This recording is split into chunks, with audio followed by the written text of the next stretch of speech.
यह कहानी एक ऐसे सीरियल किलर की है जिसने अपने समय में इतना खौफ पैदा कर दिया था कि लोग रात में घरों से बाहर निकलने से डरते थे। यह वही कहानी है जिसके कारण लोग रात में किसी व्यक्ति को कंबल में देखकर घबराकर घरों की ओर दौड़ पड़ते थे।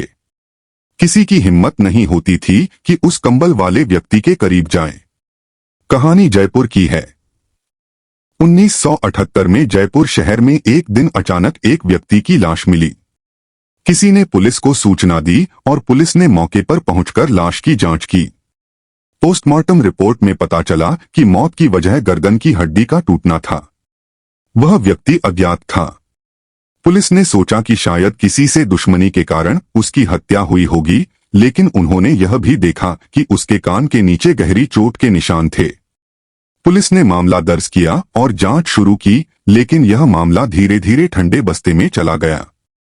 कुछ समय बाद जयपुर से थोड़ी दूरी पर सड़क किनारे एक और लाश मिली।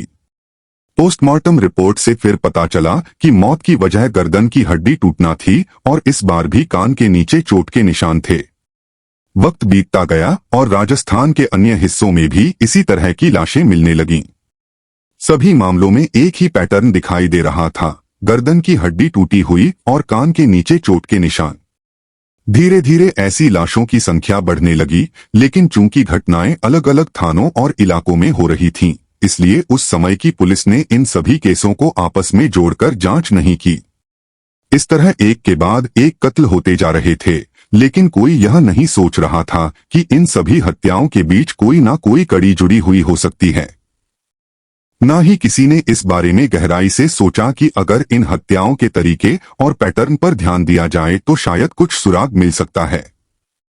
धीरे धीरे करके 10, 12, 15, 20 लाशें मिल गईं।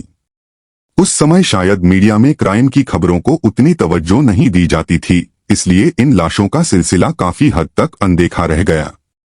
जब 10 से 20 लाशें मिल गईं, तो एक दिन जयपुर में बैठे एक सीनियर पुलिस अधिकारी की नजर एक छोटी सी खबर पर पड़ी।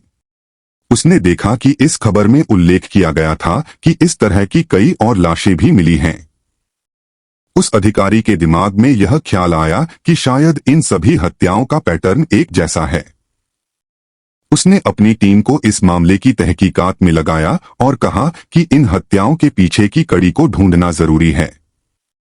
जैसे ही यह बात पुलिस के ध्यान में आई और पत्रकारों को भी इसकी भनक लगी, तो अखबारों में पहली बार यह खबर छपी कि एक अजीबोगरीब सिरफिरा सीरियल किलर घूम रहा है जिसने अब तक 15 से 20 लोगों की हत्या कर दी है।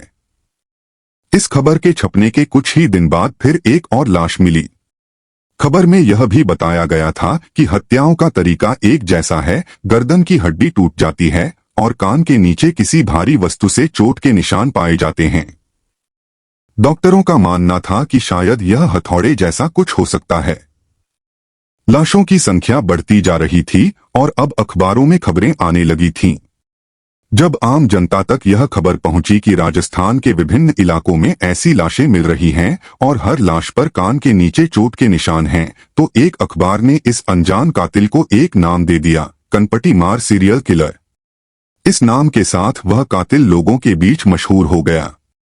इसी दौरान पुलिस की टीम भी सक्रिय हो गई थी। जहां जहां से लाशें मिलती, एक पैटर्न स्पष्ट हो गया था कि यह कातिल घर के अंदर या किसी दूसरी जगह नहीं बल्कि सुनसान सड़कों पर शिकार करता था। किसी राह चलते या बैठे व्यक्ति को निशाना बनाता था। पुलिस ने हर जगह अलर्ट जारी किया और सड़कों पर गश्त बढ़ा दी, लेकिन इसका कोई खास फायदा नहीं हुआ। इस बीच लाशों की संख्या बढ़ती गई, 20, 30, 40, यहां तक कि 50 का आंकड़ा भी पार कर गया। चूंकि सभी हत्याओं का पैटर्न एक जैसा था, इसलिए इन सभी मामलों को एक साथ जोड़ दिया गया।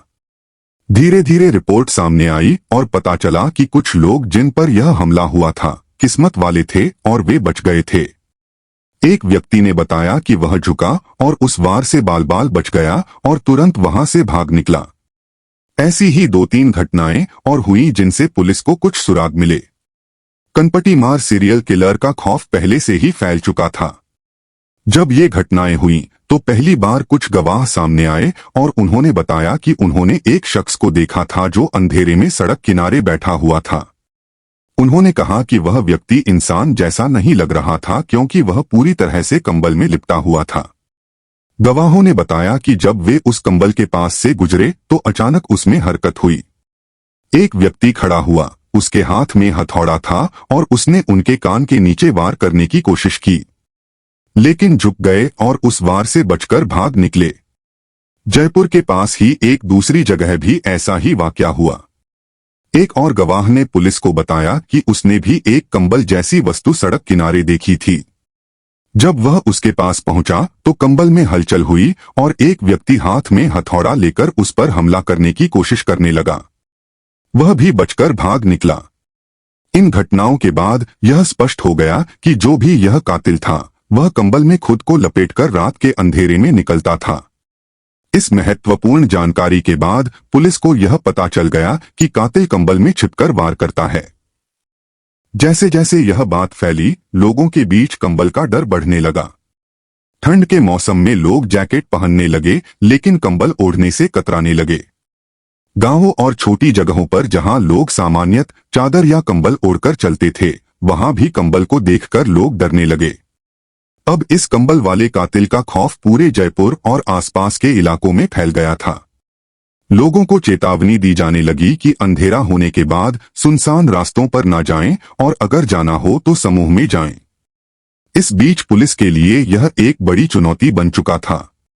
पुलिस लगातार जांच कर रही थी और कुछ चश्मदीद गवाह भी मिल रहे थे, लेकिन लाशों की संख्या भी लगातार बढ़ती जा रही थी। अब यह संख्या 50 से 60 के पार पहुंच चुकी थी और गिनती अभी भी जारी थी। पहली बार इस खौफनाक सीरियल किलर की खबर राजस्थान से निकलकर दिल्ली पहुंची। अब सेंट्रल गवर्नमेंट तक यह बात पहुंच गई कि एक ऐसा कातिल है जिसने 50 से 60 लोगों को मौत के घाट उतार दिया है और पूरी पुलिस फोर्स उसे पकड़ नहीं पा रही है। इस स्थिति को देखते हुए राजस्थान पुलिस ने एक स्पेशल टीम का गठन किया, जिसका उद्देश्य केवल इस कनपटी मार सीरियल किलर को पकड़ना था, क्योंकि कोई ठोस सुराग नहीं मिल रहा था जो सीधे कातिल तक पहुंचा दे। बस कुछ चश्मदीद गवाह ही थे जिन पर भरोसा किया जा सकता था। आखिरकार एक पुलिस अफसर ने सुझाव दिया कि रात के अंधेरे में चेहरे की पहचान करना मुश्किल हो सकता है, लेकिन कदकाठी के आधार पर कुछ जानकारी जुटाई जा सकती है। चश्मदीदों ने बताया कि जब कातिल ने हमला किया और भागने लगा तो कंबल उसके सिर से सरक गया, जिससे उसका चेहरा कुछ पलों के लिए दिख गया। पुलिस ने इन चश्मदीदों को अलग अलग बुलाकर उनसे कहा कि जो उन्होंने देखा उसका वर्णन करें। पुलिस ने अपने स्केच आर्टिस्टों को बुलाया और चश्मदीदों से कहा कि वे जिस व्यक्ति को उन्होंने देखा था उसका हुलिया बताएं। चश्मदीदों के अलग अलग बयान के आधार पर स्केच बनना शुरू हुआ। जब इन स्केच को एक साथ देखा गया तो उनमें कई समानताएं थीं। कुछ मामूली फर्क थे, लेकिन सभी स्केच में यह बात स्पष्ट हो गई कि कातिल एक युवा व्यक्ति था।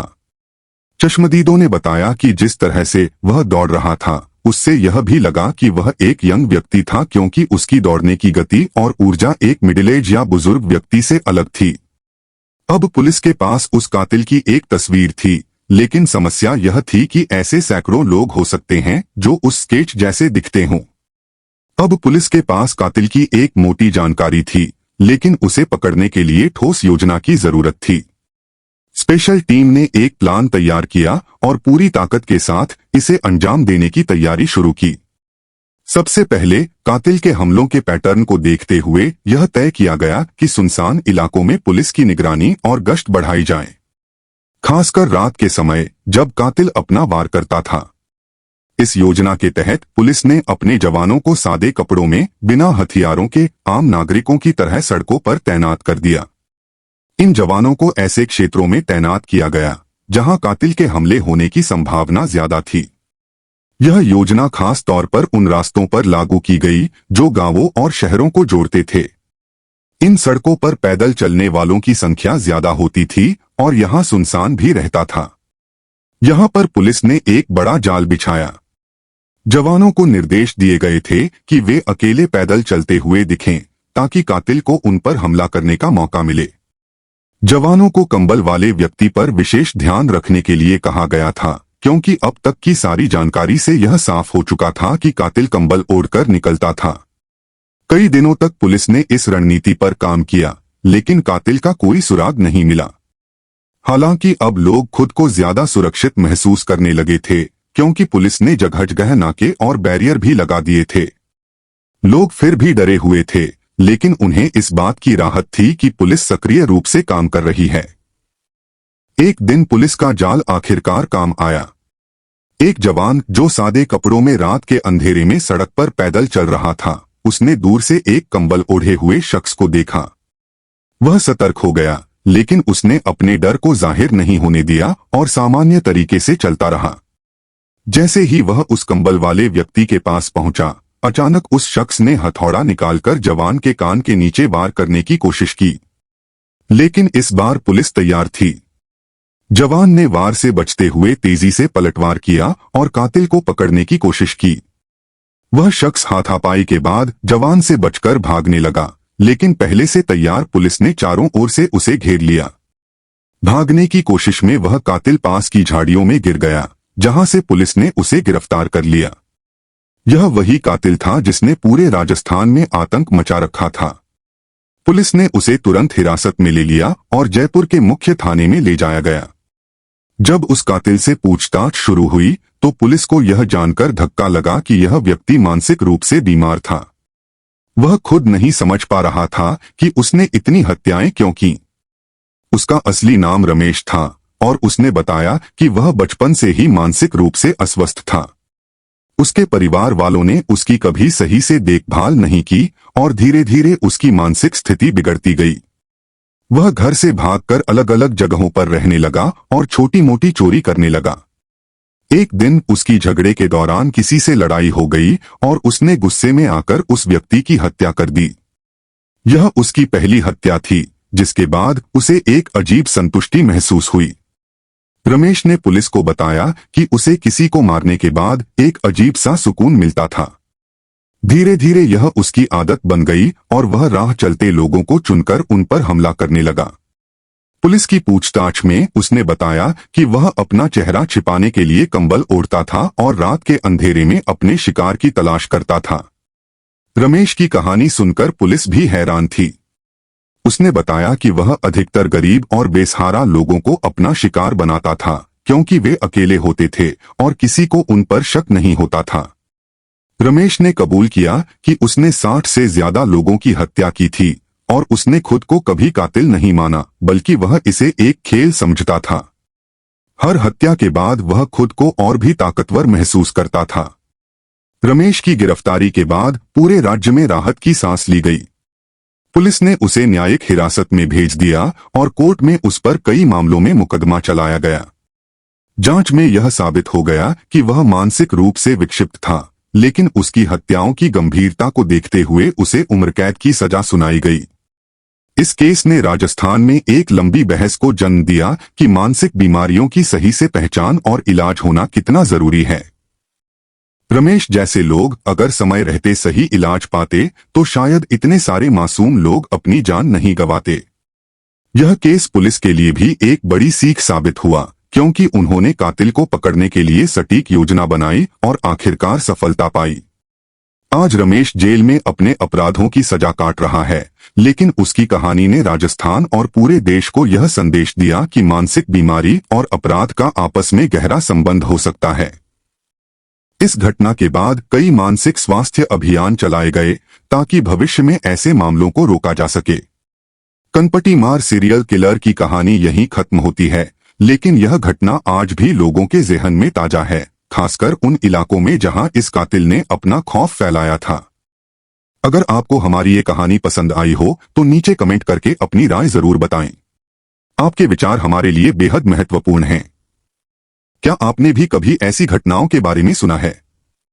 इन हालातों में समाज कैसे जागरूक हो सकता है? अगर आपको हमारे वीडियो अच्छे लगते हैं तो चैनल को सब्सक्राइब करना न भूलें।